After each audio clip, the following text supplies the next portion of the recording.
So welcome back, friends. I've got a fun video for everyone today. Today we're going to be testing the huge Japanese Katanaboy against the 100-year-old Japanese whaleback saw.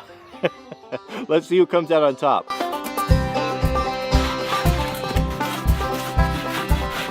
So what in the world do we have here? This is unusual, and I've never seen anything like this before, not in person. I've seen them online.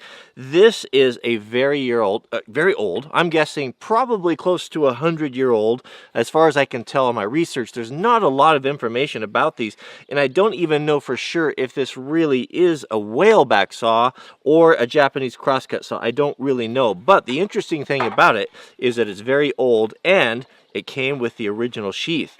My thanks go out again to my good friend Ken, who always sends the most interesting things. He sent not one saw, but 2 saws with the sheaths. Isn't that cool? This one has a completely different tooth pattern here, and the reason why I'm not, and this one's more of a crosscut style. This is very similar to the American crosscut saws in that it has a gullet in there. We'll talk more about that later, another video. But this one here I find to be the most interesting because it is very sharp. I took it in on my file bench and I was going to work on the teeth a little bit and check the set. It's got a great set in it. The teeth are still sticky sharp, and I think that it's really an interesting comparison to have these two saws together. If we look at the cutting edge, they're almost identical. They're within an inch or so, so I think that it makes a very good contrast. What we have here, of course, is the Silky Katanaboy. This is one of their larger saws. This is state-of-the-art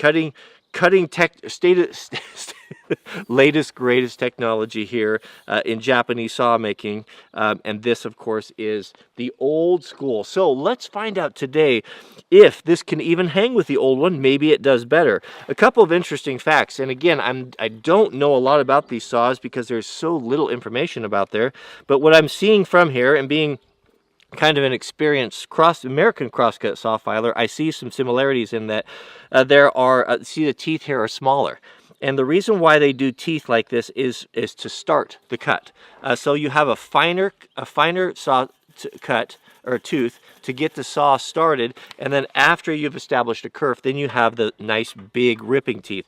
And the other thing that's really interesting about this is that it has the angle, meaning the way that they're rocked forward. If you look and see that these teeth are rocked more forward than the ones in the back there, being this is where you get your power cut, your big aggressive cut, your big stroke right there.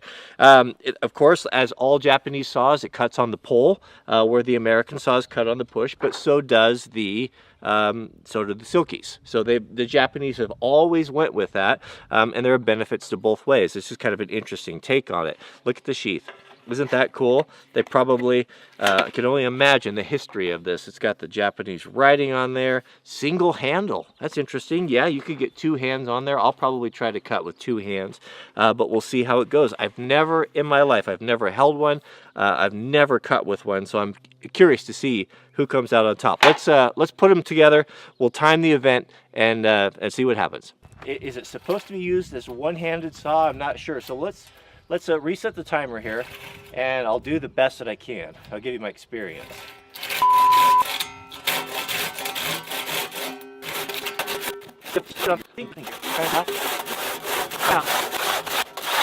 Oh boy, you gotta use it right.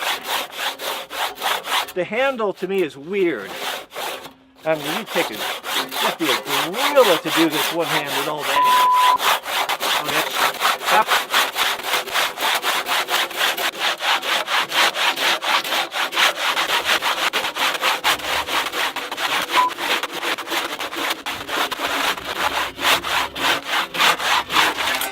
Woo! All right, what was that like? Okay, so how was that experience, my first cut with this style of saw? Well, I wasn't very good at it. What I started to learn in the middle, I was kind of getting at it. It seemed to have a better effect, better luck by rocking it. I mean, pulling and cutting and then kind of seesawing down through the wood, which is the case with some saws. being it's a straight cut like that. You'll notice, you remember the crosscut saws, the American ones, they have that crescent in them. They're pretty forgiving, and they don't stick. You know, when you pull it, and they don't stick too much because of that curve. This is perfectly flat, and so it takes more skill. It's really important where you go in and the angle that you're coming out, and it punishes you, it bites you if you don't do it. So what I'd say about that is that I would say that the saw is not a bad design or ineffective. It just takes practice to learn how to do it. It's a craftsman saw, and there's a skill to it. What I think of the handle, I don't like the handle. The handle is really terrible. It's really big, easy for me to say. It's probably, craftsmen have probably been using this for thousands of years. It's not what I'm used to. That would be probably a more culturally sensitive thing to say.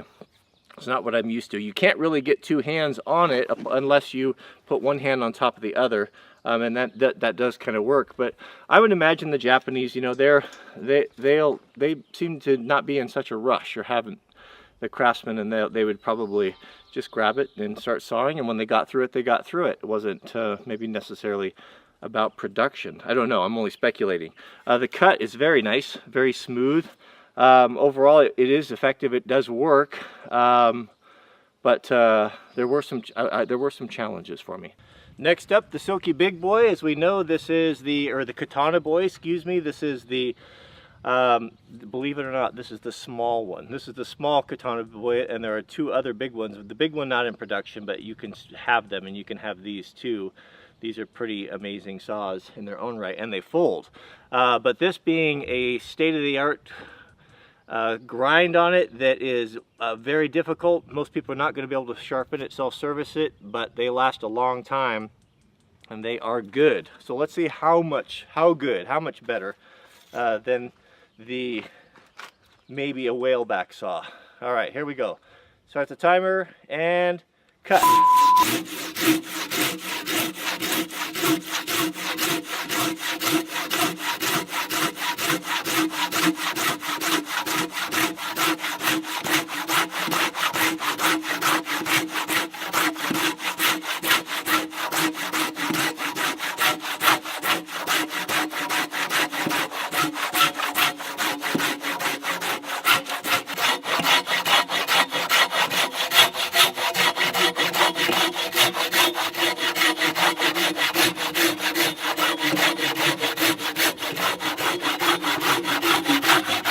Wow, that's amazing.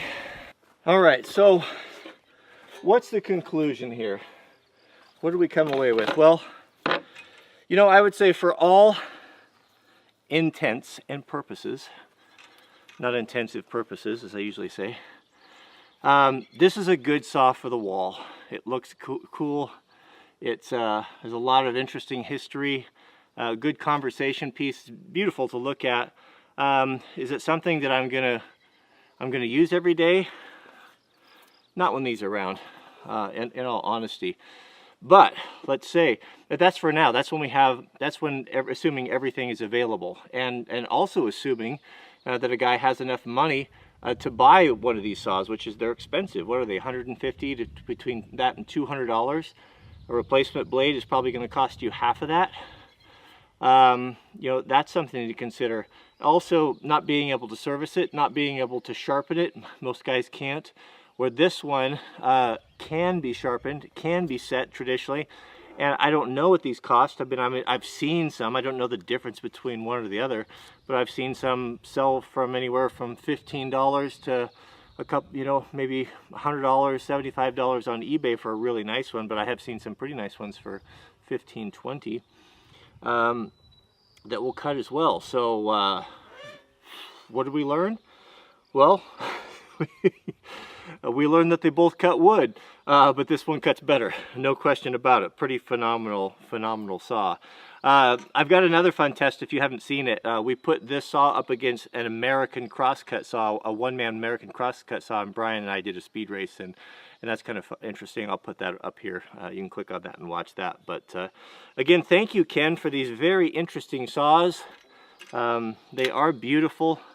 They are certainly still usable after 100 years, after all this time. But you know, as things have moved on, so has saw technology. People get real nostalgic for old stuff. You know, myself, I can easily fall into that camp.